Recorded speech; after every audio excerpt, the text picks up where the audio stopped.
नमस्कार, देश प्रदेश में आप सभी का स्वागत है। मैं हूं आपके साथ फान्या देवांगन। बढ़ते हैं खबरों की ओर। पीएम मोदी ने ओडिशा के कंधमाल में एक बैठक को संबोधित किया। इस दौरान पीएम मोदी ने कहा है कि 26 साल पहले आज के दिन अटल बिहारी वाजपेयी की सरकार ने पोखरण में परमाणु परीक्षण किया था। एक वह दिन था जब भारत ने दुनिया को अपने साहस और क्षमता का परिचय दिया था। वहीं दूसरी ओर कांग्रेस पार्टी है जो बार बार लोगों को डराने की कोशिश करती है। 26 साल पहले आज के दिन अटल बिहारी वाजपेयी जी ने, उनकी सरकार ने पोखरण में परमाणु परीक्षण किया था और हमने ये दिखा दिया था कि देशभक्ति से ओत-प्रोत सरकार देश हित के लिए, देश की सुरक्षा के लिए, देश के लोगों की आशा अपेक्षा के लिए कैसे काम करती है। तिहाड़ जेल से छूटने के बाद दिल्ली के सीएम अरविंद केजरीवाल अपनी पत्नी सुनीता केजरीवाल और पंजाब के सीएम भगवंत मान के साथ कन्नॉट प्लेस से नवग्रह मंदिर में पूजा अर्चना की। इस मौके पर आप पार्टी के कई कार्यकर्ता भी वहां मौजूद थे। दिल्ली के सीएम अरविंद केजरीवाल ने कहा है कि सीधा जेल में से मैं आपके बीच आ रहा हूं। 50 दिन के बाद आपके बीच आकर अच्छा लग रहा है। अभी मैंने परिवार के साथ मंदिर जाकर दर्शन किए हैं। किसी को उम्मीद नहीं थी कि चुनाव के बीच में मैं आपके बीच आ जाऊंगा, लेकिन हमारे ऊपर बजरंग बली की कृपा है। हमारी पार्टी को कुचलने, खत्म करने में प्रधानमंत्री ने कोई कसर नहीं छोड़ी। एक साथ पार्टी के 4 टॉप के नेता को जेल भेज दिया गया। यह एक पार्टी नहीं, एक सोच है। जितना यह खत्म करेंगे उतनी यहाँ पार्टी बढ़ेगी। दोस्तों, सीधा जेल से मैं आप लोगों के बीच में आ रहा हूं। आपके बीच में आके बहुत अच्छा लग रहा है। 50 दिन के बाद अभी मैं, मेरी पत्नी भगवंत मान साहब, हम लोग कनॉट प्लेस में हनुमान मंदिर में गए थे। हनुमान जी का आशीर्वाद लिया, उनके दर्शन किए। फिर शिव जी के मंदिर गए, शनि जी महाराज के पास गए, उनका सबका आशीर्वाद लिया। बजरंग बली की खूब कृपा है हमारे ऊपर, हमारी पार्टी के ऊपर, देशवासियों के ऊपर। मध्य प्रदेश के मुख्यमंत्री डॉक्टर मोहन यादव ने उज्जैन में सिख समुदाय के लोगों से मुलाकात की। इस दौरान सीएम डॉक्टर मोहन यादव ने कहा है कि आज मुझे उज्जैन में सिख समाज के प्रदेश भर के लाए सभी सिख बंधुओं की ओर से अभिनंदन कार्यक्रम में शामिल होने का मौका मिला। मैं भाजपा के लिए प्रचार करते करते अपने सिख भाइयों के बीच आया था। आए हुए सभी सिख बंधुओं के द्वारा अभिनंदन कार्यक्रम में शामिल होने का मौका मिला। गुरु परंपरा को मानने वाले सिख समाज की अपनी बहुत उज्जवल परंपरा है, बहुत गौरवशाली परंपरा है। मैं भारतीय जनता पार्टी के पक्ष में प्रचार करते करते अपने सिख भाइयों के बीच में आया था और हम सबको मालूम है कि देश की आन बान शान के लिए मर मिटने वाली कौम अगर कोई है तो सिख समाज का गौरवशाली पक्ष है। सबका साथ हमको मिलेगा और माननीय मोदी जी को विशेष तौर पे जब उन्होंने ननकाना साहब के दर्शन करने का मौका कराया है करतार साहब के माध्यम से, वो सिख समाज भूलेगा नहीं और उनका बहुत प्रेम है। मैं उम्मीद करता हूँ कि ये प्रेम जीवन भर बना रहे। मेरी अपनी ओर से बोले सो निहाल। दिल्ली के सीएम अरविंद केजरीवाल जेल से बाहर आने के बाद हनुमान मंदिर में आशीर्वाद लेने आएंगे। आप नेता आतिशी ने बताया है कि वह अपने परिवार और पार्टी के अन्य नेताओं के साथ यहां आएंगे। कुछ दिन पहले सुनीता केजरीवाल हनुमान मंदिर आई थी और कहा था कि उन्हें उम्मीद है कि वह जल्द ही अरविंद केजरीवाल के साथ यहां आएंगी। देखिए, दिल्ली के मुख्यमंत्री अरविंद केजरीवाल जी और पूरी आम आदमी पार्टी के लोग हनुमान जी के भक्त हैं और तिहाड़ जेल से निकलने के बाद कल सबसे पहले अरविंद केजरीवाल जी ने यही कहा था कि वो हनुमान जी का आशीर्वाद देने के लिए हनुमान मंदिर आएंगे। तो आज वो अपने परिवार के साथ, पार्टी के बाकी नेताओं के साथ हनुमान मंदिर दर्शन करने आ रहे हैं।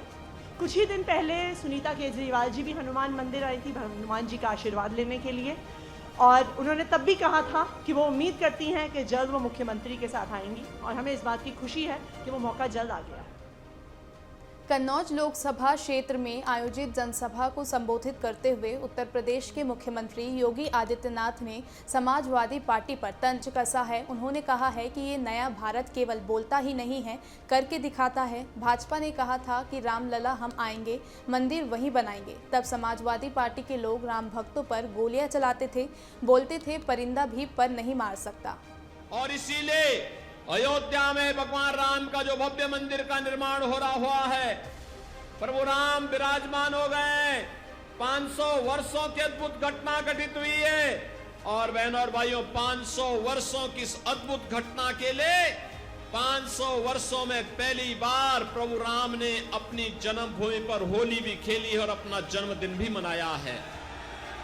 उत्तर प्रदेश के उप मुख्यमंत्री ब्रजेश पाठक ने समाजवादी पार्टी और कांग्रेस पर जमकर हमला बोला है। उन्होंने कहा है कि जनाधार खिसक चुका है, गुंडई अराजकता को लोग भूले नहीं हैं। यूपी में समाजवादी पार्टी और विपक्षी गठबंधन 0 सीट पाएगा। अखिलेश यादव और राहुल गांधी डिरेल हैं, ना कोई नीति है, ना कोई एजेंडा है। समाजवादी पार्टी उत्तर प्रदेश में 0 सीट पाएगी। जनाधार खिसक चुका है, जनता ने नकार दिया है। गुंडई अराजकता को लोग भूले नहीं हैं। समाजवादी पार्टी से विपक्षी गठबंधन 0 सीट उत्तर प्रदेश में पाएगा। सर, राहुल गांधी का लखनऊ से ये बात उन्होंने कही कि कोई मतलब नहीं, दोनों लोग डिरेल्ड हैं, ना कोई नीति ना एजेंडा। कांग्रेस वैसे भी दिग्भ्रमित पार्टी है। देश के गृह मंत्री अमित शाह ने इंडी गठबंधन पर तंज कसा है। अमित शाह ने कहा है कि मान लीजिए इंडी गठबंधन को बहुमत मिलेगा तो उनका प्रधानमंत्री कौन बनेगा? क्या राहुल बाबा बन सकते हैं, शरद पवार बन सकते हैं, ममता जी बन सकती है और इनके पास पीएम के लिए प्रत्याशी ही नहीं है। मैं अंत में इतना ही पूछना चाहता हूं, ऐसा होने वाला नहीं है, मगर 1 मिनट के लिए मान लीजिए, 1 मिनट के लिए कि इंडी अलायंस को बहुमत मिलेगा तो उनका प्रधानमंत्री कौन बनेगा? चलो ऐसे ने मैं एक-एक नाम देकर पूछता हूं। पवार जी बन सकते हैं क्या? जोर से बोलना, बन सकते हैं? ममता बनर्जी बन सकती है? ये स्टालिन जी बन सकते हैं? उद्धव ठाकरे बन सकते हैं? अब हंसना मत, जरा भी हंसना मत। राहुल बाबा बन सकते हैं? बीजापुर में जवानों और नक्सलियों के बीच मुठभेड़ हो गई है। इस मुठभेड़ में जवानों ने 12 नक्सलियों को मौत के घाट उतार दिया है। घटना के बाद छत्तीसगढ़ के सीएम विष्णुदेव साय का बड़ा बयान भी सामने आया है। बता दें कि सीएम साय ने कहा है कि बीजापुर में हुए नक्सली हमले में जवानों को बड़ी सफलता मिली है। 12 नक्सलियों के शव बरामद किए जा चुके हैं। वहीं मुठभेड़ को लेकर गृह मंत्री विजय शर्मा ने कहा है कि जवानों की भुजाओं की ताकत से संभव हो रहा है। लहर चल रही है। 24 सालों से नवीन पटनायक की सरकार उड़ीसा में है। आकंठ भ्रष्टाचार में डूबी हुई सरकार है और उड़ीसा के आम लोग परिवर्तन चाहते हैं और निश्चित रूप से उड़ीसा में परिवर्तन होने वाला है। लोकसभा की सीटें भारतीय जनता पार्टी की बढ़ने वाली है और उड़ीसा में भारतीय जनता पार्टी की सरकार बनने वाली है। निश्चित रूप से उड़ीसा में परिवर्तन का माहौल है। रोल है क्या? ये बड़ी सफलता मिली है पुलिस के जवान। गंगालूर क्षेत्र में बीजापुर में बीड़िया जंगल में लगभग 1200 DRG Dantewada, DRG Bijapur, STF और कोबरा बटालियन के जवानों ने सर्च ऑपरेशन किया था, जिसमें 12 नक्सलियों के शव बरामद हुए हैं। अंबिकापुर में चोरों के हौसले बुलंद हो गए हैं। अजीरामा में स्थित श्री राधा कृष्ण मंदिर का ताला तोड़कर चोरों ने 4 लाख से ज्यादा की चोरी कर ली है। चोरों ने मुख्य गेट, गर्भगृह और अलमारी का ताला तोड़कर नकदी समेत सामानों की चोरी कर ली है। दरअसल गांधीनगर थाना क्षेत्र के अजीरामा इलाके में लगातार चोरी की घटनाएं सामने आ रही है। वहीं बीती रात अज्ञात चोरों ने राधा कृष्ण मंदिर में चोरी की घटना को अंजाम दिया और अलमारी में रखे 4,87,000 रुपये नकद चोरी कर ले गए हैं। फिलहाल पुलिस आरोपियों की तलाश कर रही है। थाना गांधीनगर के ग्राम अजीरामा में 9 और 10 की रात के बीच में राधा कृष्ण मंदिर के कुछ अज्ञात व्यक्तियों के धमतरी में बोर्ड परीक्षा की मेरिट सूची में अपना नाम दर्ज कराने वाले छात्रों को जिला प्रशासन की ओर से सम्मानित किया गया। साथ ही छात्रों को प्रशस्ति पत्र, मेमोंटो और मुंह मीठा कर बधाई दी गई है। इस दौरान जिला पंचायत सीईओ रोमा श्रीवास्तव ने बच्चों को परीक्षा के लिए की गई तैयारियों के संबंध में जानकारी ली। इस मौके पर उन्होंने कहा है कि बच्चों को पढ़ाई का माहौल देने में माता पिता और शिक्षकों का विशेष महत्व होता है। 2023-24 का परीक्षा परिणाम कल घोषित किया गया। हमारे धमतरी जिला से कक्षा 12वीं के लिए चौथा स्थान प्राप्त किया है मेरिट में। ठीक इसी तरह से कक्षा 10वीं में 2 बच्चा जो क्रमशः 7वां और 10वां। इसी के साथ इस बुलेटिन में फिलहाल इतना ही। नमस्कार।